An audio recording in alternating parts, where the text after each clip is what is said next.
Okay, you ever get in the mood for just a old-fashioned comfort food meal?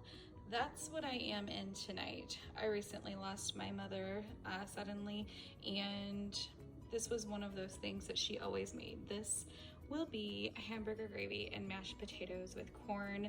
I know some people have never heard of that. They think it sounds strange, but I assure you it is my favorite. And today I'm going to show you how to make it. First, you're going to need some ground beef. I've got a pound, and that just depends on how much beef you want. And think about sausage gravy. It is going to be like a white milk gravy, so however much sausage you like in your breakfast gravy, probably you like that much beef in your hamburger gravy as well. So that's what I have here. And then I have frozen corn, which that'll come in later, and it should be frozen or canned corn. That's just the way my mom made it, and I know, yikes, instant mashed potatoes. These are the only instant mashed potatoes I eat, and they're perfect for this meal. And I just have the buttery home style, but I guess you could use whatever you like, but that's what I like. And then for the hamburger gravy, you're going to need, like I said, the pound of beef. You're gonna need a little bit of diced onion. This is about a half of a small onion. I use a little bit of garlic powder, black pepper, salt, to season the beef while it's cooking. And then you'll need butter. I have about 3 tablespoons, give or take, just depending on how much gravy you're going to make, but that'll work for me tonight. Some all-purpose flour, a little bitty bit of sugar, and then this is just milk. I mixed up from powdered milk because we don't use a lot of milk. So to get started, I'm just going to warm up my skillet, and I will be right back.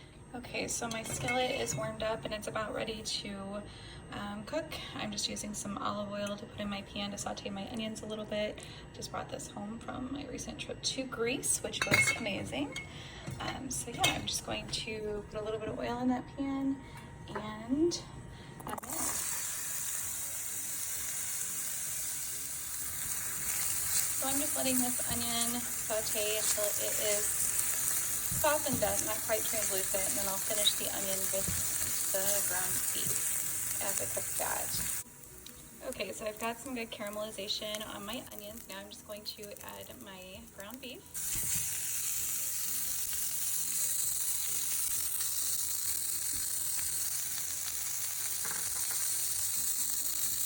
I'm just going to break that up a little bit. And let that cook. And of course, while that's browning up, I'm going to add some of my seasonings. So this can be adjusted according to your taste. So of course, my mom never measured anything, so she really would just be like, okay, I'm gonna do this much salt. So just a nice little, I don't know, a couple of pinches, maybe a teaspoon and a half. And then pepper, which I've already ground into a container here. So probably about that much. And it's really just based on your preference. You may like more or less, and the garlic powder is optional, but my mom always added it, so I like the taste of it, and my family really likes garlic, so I'm going to put about that much, just a light dusting of garlic powder. And I'm gonna let that all cook until the hamburger is all nice and browned up. I do like it to be cooked pretty crispy. I don't know if that makes sense.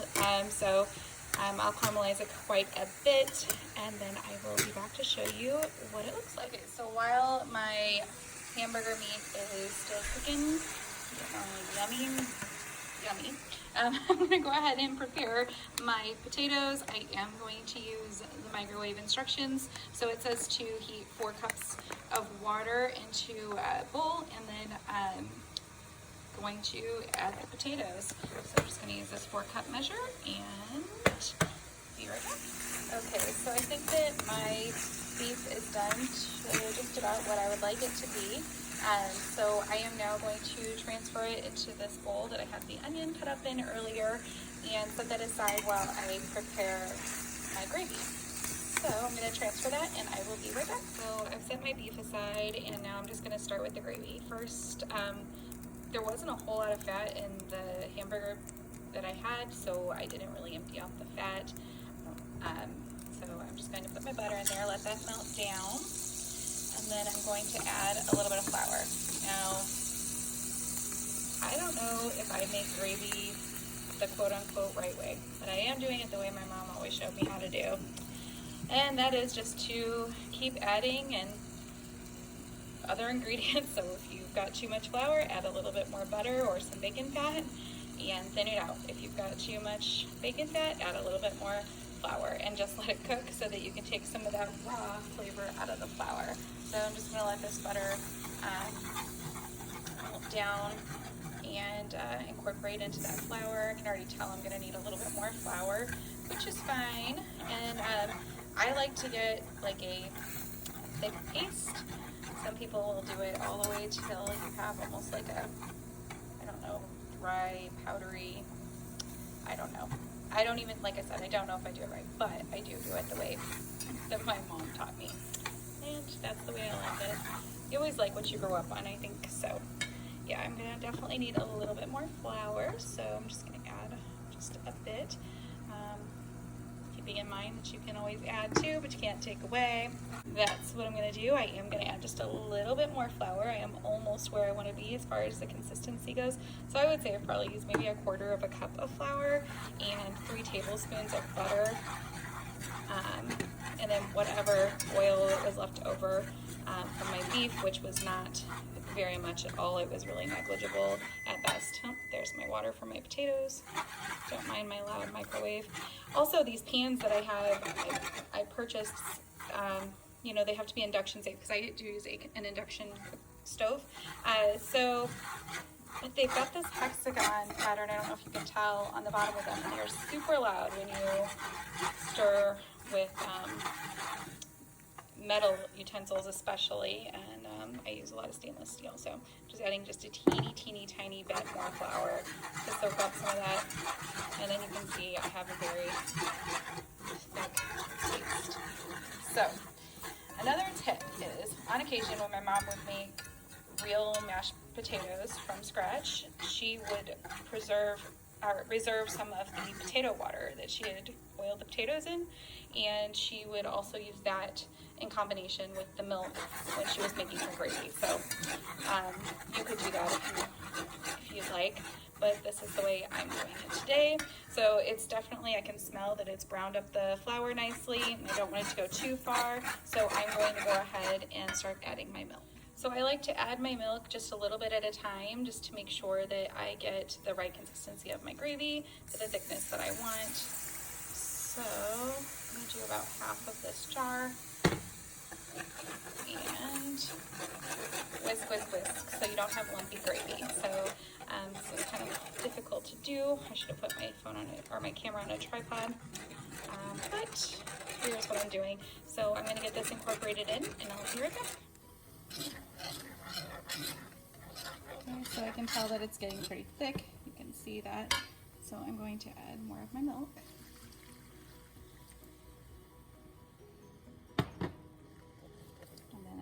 To slowly incorporate it. Not trying to make too much of a mess. I don't know if any of you have ever used an induction cooktop.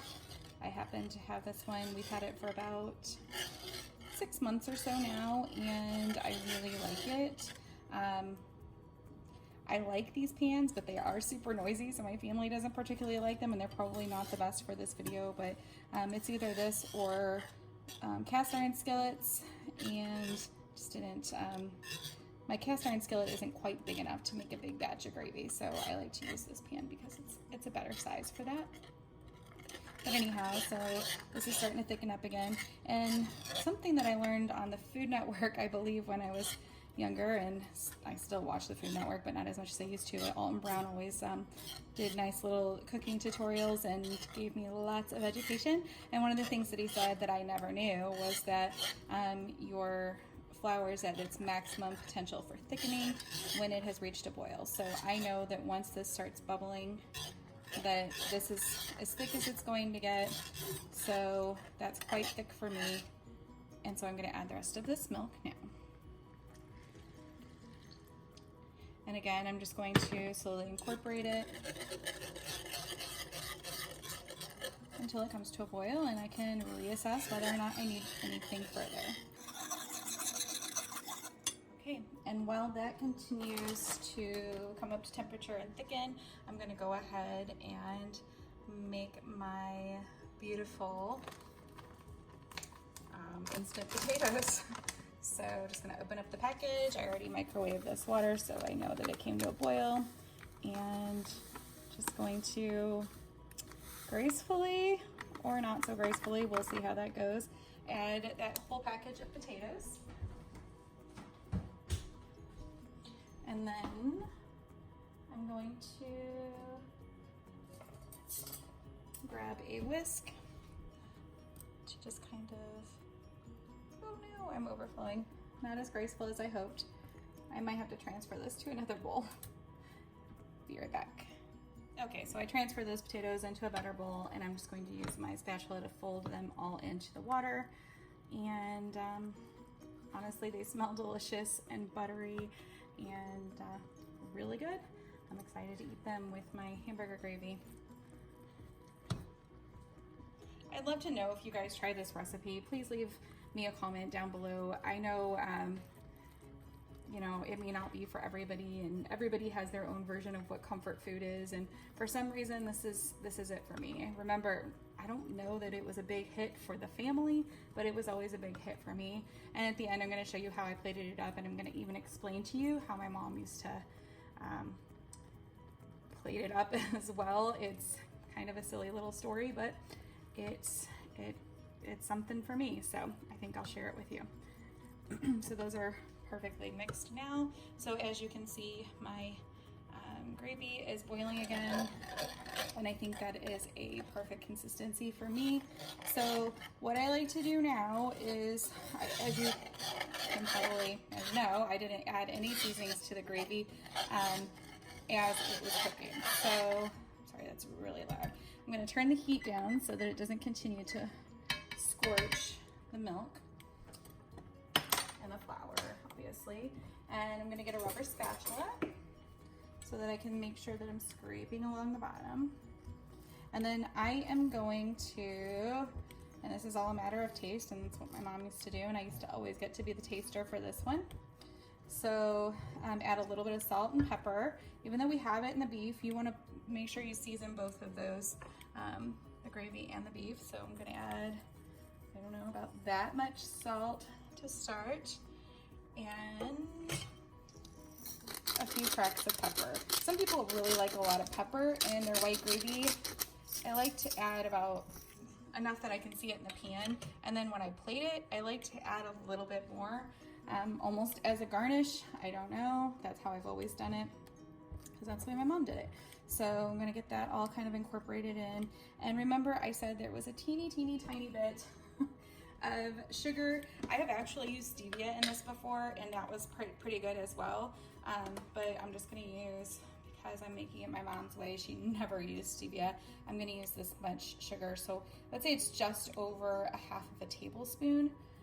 And I don't even know, whoops, I missed the pan. So I didn't quite put all of that in there, which is fine.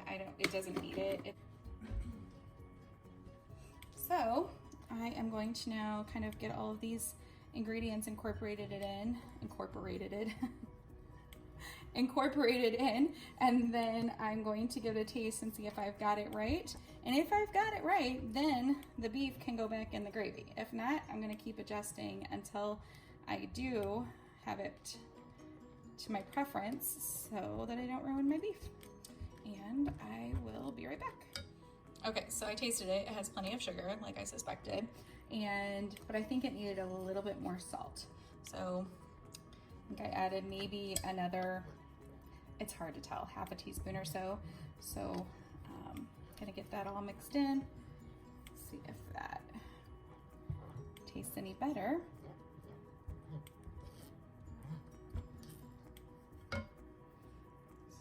Just gonna give it a little taste. It's super duper hot, obviously, with all the steam. So, that is so good. So I don't know if that helps you or not, because I don't have exact measurements, and I would be lying if I said there was anywhere that had exact measurements for this, but I'm sure if you're making this, you will be able to taste it as well and season it according to your taste preference. Like I said, it's really simple. There's just a few ingredients. As far as the gravy goes, you're looking at flour, butter, milk, and it doesn't matter if what milk you use. Well, it didn't for me. We would use 2% typically. And then salt, pepper, a little bit of sugar. That's really it. Sometimes my mom would put bacon fat in it if she had some left over from like breakfast that morning or something, but and it changes it entirely, but it wasn't a bad thing. So anyhow, that is what I've got here. I think it's seasoned just right for me. So I am now gonna go ahead and add my beef back to the pot. So I've done that.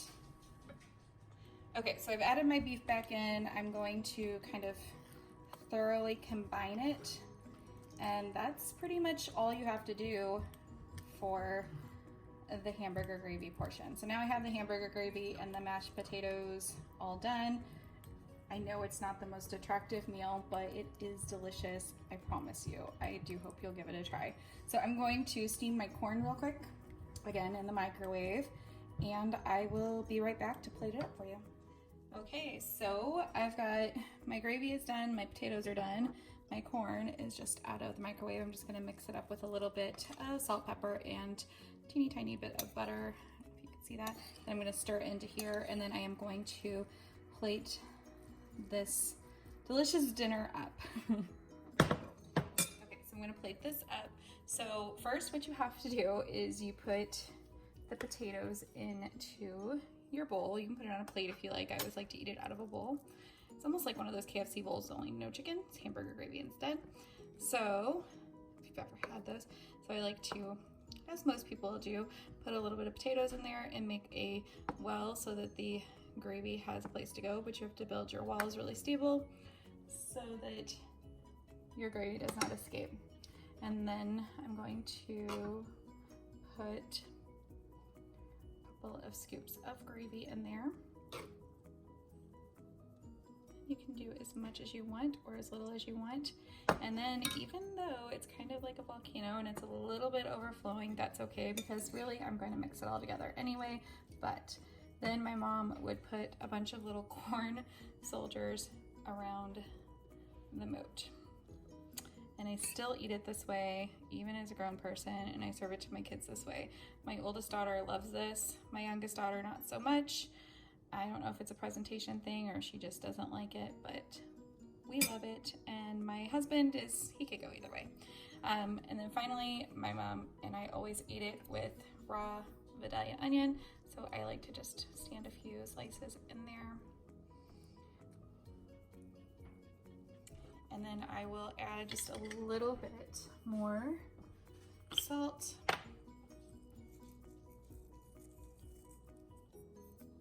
And a couple of grinds of black pepper.